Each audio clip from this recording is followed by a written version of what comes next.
Boa tarde a todos. Eu gostaria de agradecer e parabenizar o 9º Congresso Brasileiro de Enfermagem Pediátrica e Neonatal e a diretoria da Sociedade Brasileira de Enfermeiros Pediatras por mais esse evento que se realiza, né, de forma inédita, né, de forma remota, à distância, e tenho certeza que nós vamos estar discutindo muitos dos temas mais relevantes para a nossa enfermagem pediátrica, né? Eu estou aqui hoje para conversar um pouquinho com vocês sobre pesquisa e cuidado nos acidentes na infância e adolescência durante o período de pandemia.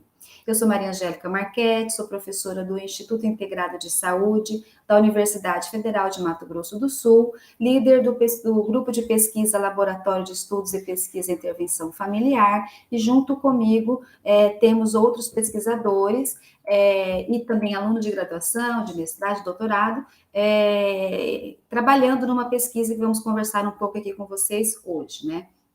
Bem, como todos sabem, né, a pandemia causada pelo novo coronavírus, causador da doença Covid-19, trouxe, né, mudanças e tem trazido ainda mudanças na vida cotidiana de crianças e adolescentes, de famílias, né, desde a confirmação do primeiro caso da Covid-19 na cidade de Wuhan. E embora ainda não haja, assim, ainda não haja na literatura tantas informações com relação aos impactos, né, desse evento na saúde das crianças, nós sabemos que muitos impactos são decorrentes, inclusive, de todo esse contexto que a gente tem vivido, né? Dentre as medidas adotadas pelas autoridades sanitárias para conter a rápida escalada do contágio da Covid-19 e a sobrecarga no sistema de saúde, destacam-se o distanciamento social e o movimento restrito, que implicaram no fechamento de centros de educação infantis, de escolas, interferindo na rotina e nas relações interpessoais de crianças, né, de adolescentes e das famílias, né? Nesse contexto, serviços de transportes foram interrompidos, né? Vários serviços do nosso cotidiano foram interrompidos, e os aspectos da nossa vida cotidiana, da normalidade da nossa vida, foram impactados no esforço para mobilizar a população em prol da manutenção da vida e da minimização de danos, né? E de riscos da contaminação. Nesse contexto, houve um aumento do desemprego, de cortes salariais, da necessidade de se manter a subsistência e de obter renda, né, com trabalhos informais. Muitas vezes levaram a família, inclusive, a ter que se reorganizar para dar conta de atender às necessidades financeiras, que inclusive foram agravadas com a situação, né? E em algumas situações, as famílias tiveram que desenvolver o trabalho remoto em casa, precisaram somar ao trabalho, né, formal, também o cuidado das crianças, o cuidado integral, em tempo integral das crianças que permaneceram em casa. Muitas vezes permaneciam em casa aos cuidados deles por conta de eles não terem, né? Muitas famílias não têm um apoio para dar conta das demandas de cuidado das crianças, por isso existem os CEINFs, as escolas, né? E isso trouxe uma sobrecarga a essas famílias, tanto com a demanda de cuidados, quanto com a demanda de atividades escolares das crianças, né? Todo esse contexto, inclusive, gerou, né, e tem gerado angústia, irritabilidade, inclusive, à família, que está sujeita a constantes tensões e estresse, por conta das incertezas, por conta da questão financeira, e isso trouxe muitos riscos e fragilidades nos cuidados no domicílio. Nessas fotos registram um pouco da realidade que tem sido o cotidiano, né, de muitas das famílias, né, que inclusive expõe as crianças a maior também irritabilidade, a maior estresse, por conta de que elas ficam restritas, e como tudo mudou na vida delas, elas também não conseguem compreender o que tem acontecido e começam a explorar o ambiente de casa, né, trazendo muitas vezes risco, levando ao risco delas, ao risco da integridade física delas, né? O aumento, então, do tempo de permanência e de contato dentro do lar, que nem sempre oferece as melhores condições de bem-estar e de segurança, pode agravar o risco de acidentes, né? As tensões familiares podem, inclusive, levar a episódios de violência. Então, nesse contexto, aumenta a chance de injúrias, de acidentes e de agravos à saúde, tanto física quanto mental, das crianças e dos adolescentes, né? Os dados do IBGE apontam que 5,4 milhões de crianças de 0 a 6 anos vivem em domicílios pobres, com renda mensal abaixo do salário mínimo do país. Antes da pandemia, 34% das crianças brasileiras de 0 a 3 anos frequentavam CEINFs e 93 daquelas entre 4 e 5 anos estavam na pré-escola. Então, imagine quantas crianças tiveram, né, que estar em casa nesse período, muitas vezes em condições muito precárias, né?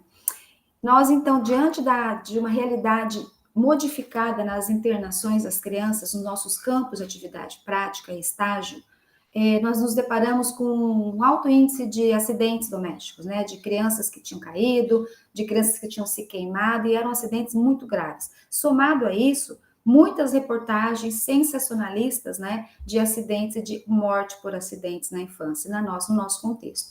Então, nós resolvemos investigar um pouco mais essas informações.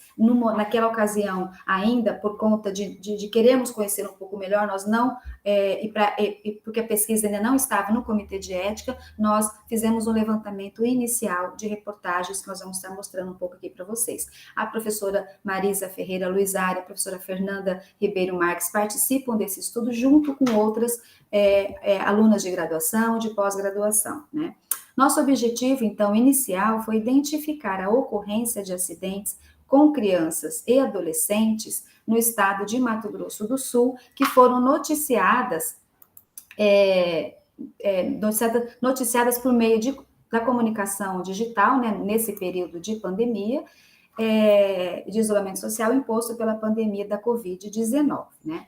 Então, trata-se de um estudo descritivo, retrospectivo e documental a partir da análise das reportagens publicadas em veículos de informação e comunicação digital de acesso aberto no estado de Mato Grosso do Sul, que eram relativos a acidentes na infância, né? Então, nós utilizamos um estudo documental, retrospectivo, e ele já está publicado na revista da SOBEP, está disponível ali, e nós desenvolvemos uma análise de modo qualitativo também por conta de que as reportagens são muito interessantes e as histórias, né, que elas trazem da forma como os acidentes ocorreram, nos remetem a pensar o tanto que nós ainda, o quanto que as informações estão distantes das realidades encontradas das realidades vividas por essas famílias, né? Então, nós coletamos dados em site de busca da Google, né, e websites de veículos de comunicação online, tivemos como critérios de inclusão notícias de acidentes envolvendo crianças, ter ocorrido no estado, ter ocorrido entre 1º de março a 30 de junho, né, e os dados foram analisados de acordo também com a tipologia do acidente. Esse quadro, ele mostra um pouco, né, a realidade, né, dos acidentes, o tipo de acidente, a idade que a idade que foi acometido, né? A gente tem aí, os acidentes ocorreram, na sua grande parte, em crianças de 1 a 5 anos de idade, que é a faixa etária, né, de 2 a 5 anos, na verdade, que é a faixa etária de crianças que estão em pleno desenvolvimento, né, especialmente no sexo masculino, e muitas delas levaram a hospitalizações prolongadas e ao óbito, né? Essas são algumas das reportagens que nós conseguimos captar deste período e que tiveram um desfecho muito trágico, né? Das 12 reportagens que nós conseguimos levantar, elas trazem 16 acidentes, sendo 2 acidentes da mesma família. 8 deles ocorreram na capital do estado, até porque aqui na capital que concentra os maiores hospitais, as maiores especialidades, especialmente traumas, né, e queimaduras. Também temos um centro de intoxicação. Então, as crianças, elas vieram para Campo Grande, né? E aí nós fizemos o levantamento, né, afogamentos por conta de que elas tinham, a maioria delas, ou rio ou piscina, a gente é um estado aqui com bastante rio, atropelamentos, mordidas de animais, picadas de animais peçonhentos, mas o que a gente teve em maior número, embora não fosse o objetivo, foram quedas e queimaduras, né. Nas reportagens, nós podemos observar que os acidentes eram graves, né, envolviam crianças, especialmente em residências da família, nos momentos em que as crianças poderiam estar, né, em atividades de escola, ocorreram durante dias da semana e período da manhã, especialmente, todos os casos as crianças encontravam-se sob os cuidados de familiares. Não teve nenhum caso que a gente observou de crianças que estavam sem os familiares em casa, né? As reportagens, elas trazem um teor sensacionalista e poucas despertam para a importância dos cuidados preventivos em casa, isso chama muita atenção, né? As reportagens, elas mostram o fato, mas elas não traziam informação sobre como cuidar e como prevenir acidentes com a criança no domicílio, especialmente nesse período, né? E também famílias que não tinham acesso à internet e à informação, e que as informações nem sempre chegam para elas da forma correta, né? Esse estudo, nós estamos dando continuidade numa segunda etapa, que é a etapa onde nós vamos analisar a incidência de acidentes infantis aqui no estado de Mato Grosso do Sul, no período de isolamento social, e também esse mesmo estudo está sendo replicado lá em Joinville pela professora Lidiane, e nós depois vamos estar fazendo uma análise comparativa. Inclusive, ele traz como objetivos específicos comparar a ocorrência de acidentes em crianças, né, em período de isolamento social causado pela pandemia com anos anteriores, e analisar o perfil da hospitalização infantil por acidentes em hospitais públicos da capital de Mato Grosso do Sul. São 3 grandes hospitais e o serviço de emergência da cidade. Nós temos alguns dados preliminares, e o que chama muita atenção é que, embora as crianças tenham sido hospitalizadas por acidentes, nem sempre o registro no prontuário, a nossa dificuldade tem sido essa, é descrito como acidentes na infância, né? Então, a hospitalização é por uma queda, mas assim, eles não têm um relato do acidente. E aqui, nos dados parciais de um dos grandes hospitais, que não é o hospital com especialidade em queimaduras, é mais para trauma, nós encontramos aí já, né, em 2019, cerca de 45 acidentes, no mesmo período, em 2020, cerca de 98 acidentes no mesmo período, já mostrando um índice muito elevado de acidentes neste período de isolamento, né? Alguns dos tipos dos acidentes que nós encontramos já agora nos registros prontuários dos pacientes, né, trazem a queda como principal motivo de hospitalização, né, e uma diferença também aí de 26 quedas em 2019 para 68 em 2020, né. Esse hospital também não é especializado em afogamento e nem em queimadura, por isso que esses dados aí estão bastante baixos, né? Mas já temos dados dos demais hospitais trazendo a grande diferença, né, nesses acidentes entre 2019 comparado a 2020, né? No hospital também de grande porte aqui do estado, no ano de 2019, eles observaram que entre janeiro e outubro foram internados 85 pacientes vítimas de acidentes domésticos, enquanto no mesmo período houve um aumento de 146 casos, né, totalizando aí mais de 70% de crianças que sofreram algum tipo de acidente nesse período vivido de isolamento social. Os principais acidentes apresentados pelos prontuários e pelos registros desses hospitais são as queimaduras, lesões dos olhos por queimadura ou por produtos químicos, cortes, fraturas e traumas. Em geral, são algumas das situações que ajudaram a aumentar esse número aí de hospitalização na infância. É importante destacar que, segundo dados do Ministério da Saúde, entre março e outubro de 2019, foram realizados cerca de 18 mil atendimentos em crianças e adolescentes até 15 anos pelo SUS que foram vítimas de acidentes domésticos. E em 2020, no mesmo período, o número passou dos 39 mil, representando um aumento de cerca de 112%. Né?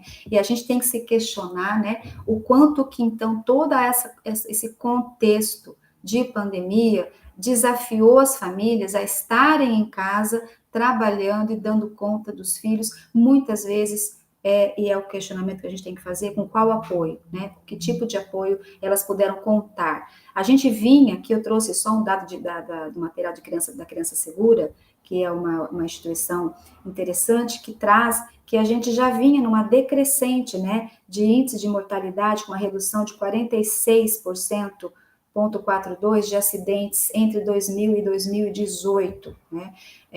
De internações por acidentes, nós tínhamos em torno assim, nós temos, assim, algumas informações com relação a quedas, sufocação, afogamento, né, em 2019, que trazem as internações e que nós temos agora alguns índices para comparar com 2020. Aqui, no DataSUS, nós temos uma análise de internações por regiões do Brasil em 2020, já mostrando, né, se for comparado com 2019, também um aumento significativo de acidentes, especialmente quedas e queimaduras. Aqui mais para ilustrar que são dados de extrema importância para nós podermos pensar em estratégias que possam chegar até as famílias, né, no sentido de ajudá-las a se reorganizarem nesses contextos, né. Um estudo no outro estudo encontrado de Pádua, eles trazem que também houve uma alteração muito grande a partir das medidas de contenção em comparação com os anos anteriores, né? Então, esse gráfico traz aqui um aumento bem importante, né, de 2019 para 2020, relacionados a acidentes tipo também quedas, queimaduras, intoxicações e acidentes por corpos estranhos, né? É importante destacar, então, que alguns estudos mostram que o isolamento, chegar à conclusão de que o isolamento domiciliar de longo prazo, devido às medidas de isolamento social para evitar a propagação da pandemia, apresentou potencial de aumento do risco de acidentes domésticos em crianças como um dano colateral e adicional à pandemia, né? As crianças que foram testadas positivos para a Covid-19 raramente precisavam de internação em unidade de terapia intensiva. E até o momento, um pequeno número de mortes foi relatado na literatura. E as medidas de segurança doméstica e prevenção de acidentes no ambiente doméstico devem ser reforçadas no nível da comunidade, juntamente com as medidas de controle de infecção para esta pandemia. Então, esses estudos, eles trazem, inclusive esse estudo da Lancet, traz que também houve, né, um aumento das demandas de cuidados infantis nos domicílios. E, com isso, restrições na aprendizagem, socialização e atividade física das crianças, riscos extremos para as crianças mais vulneráveis, incluindo aquelas que vivem em ambientes de baixa renda. Então, essa contenção, esse distanciamento delas dos afazeres da escola, né, e delas estarem em casa, provocou aumento nas taxas também de trabalho infantil, de negligência, de abuso sexual e gravidez na adolescência, né?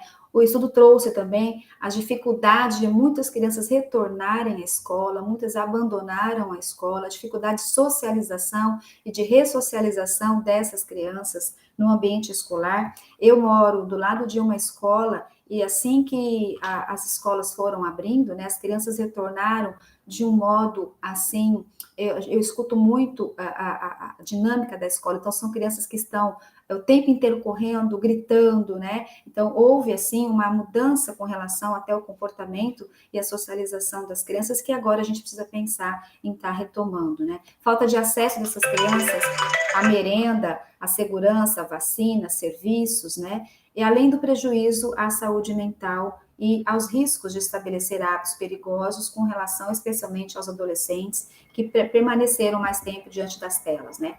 Um estudo interessante feito aqui por professoras e pesquisadoras brasileiras, tem a professora Beatriz Toso também como autora, traz as ações de enfermagem no cuidado da criança na atenção primária durante a pandemia, e interessante que as enfermeiras, elas mantiveram todo o atendimento direcionado às crianças, com visitas domiciliares, com orientações, inclusive, à prevenção de acidentes, né? Então, é um estudo bem interessante, que foi agora publicado, já também está disponível na revista da SOBEP, né? E ela traz que o atendimento remoto por meio de novas ferramentas tecnológicas, digitais, também passou a ser parte do cuidar da saúde de crianças na APS, né? Então, é importante realmente que as equipes possam estar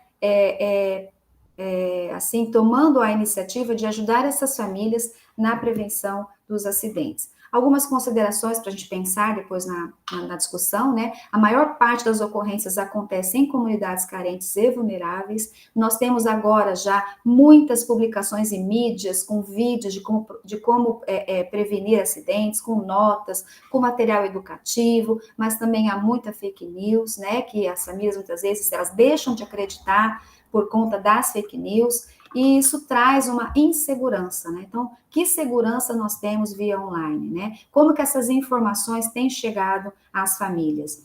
E um outro aspecto interessante é que a mídia se preocupou muito mais em trazer os riscos da transmissão da Covid, que era o que estava preocupando, e muito menos os riscos das consequências disso na vida das crianças e das nossas adolescentes, das nossas famílias, né?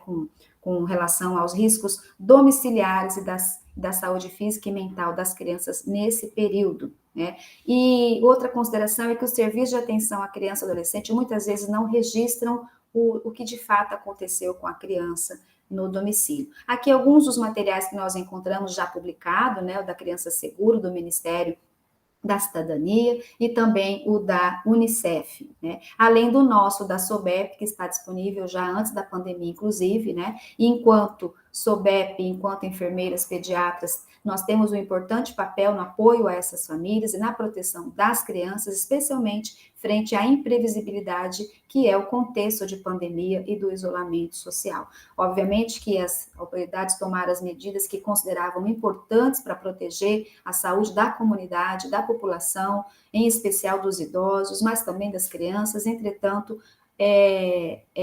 o risco delas em casa foi muito grande por conta de que nem todas as famílias têm apoio, têm condições sociais, estruturais, econômicas de estarem com elas tanto tempo em casa, né? A SOBEP também, então, cumprindo o seu papel, trouxe para nós o folder Acidentes na Infância Como Prevenir, que também está disponibilizado e que vem incentivando campanhas para a prevenção de acidentes na infância, com o objetivo de conscientizar toda a sociedade a atuar de forma cooperada para a redução dos índices de acidentes que já eram grandes e que agora aumentaram drasticamente, né? Pensamos em algumas metas que eu acredito que não só orientar, mas ajudar as famílias, especialmente na atenção primária, nos ambientes de internação, a como adotar medidas e comportamentos seguros em relação ao ambiente doméstico e à fase de desenvolvimento da criança. Lembrar que a Constituição Federal e o ECA prevêem, né, a segurança e políticas sociais públicas para garantir o desenvolvimento digno e seguro das nossas crianças. É preciso pensar em ações integradas, né, das nossas associações, dos nossos conselhos, das comissões de direitos, e que essas comissões e que essas instituições governamentais, não governamentais, possam atuar de forma integrada na prevenção de acidentes, né? Além de outros programas que também precisam estar mais próximos da realidade dessas crianças e dessas famílias, né? Então, a gente deixa aqui um recado, inclusive, para todos nós pensarmos, que é, inclusive, várias frases ditas por crianças, né, no muro que foi elaborado por uma escola, no qual elas estariam registrando mensagens de otimismo diante da pandemia, no retorno das aulas, e elas escreveram, então, acredite no amor, né, seja gentil com todos, ouça e aprenda, espalhe amor e aceitação, e vai ficar tudo bem, né? Então, muito obrigada por essa oportunidade, eu fico à disposição, esses são os nossas redes sociais. Muito obrigada, estou à disposição para perguntas.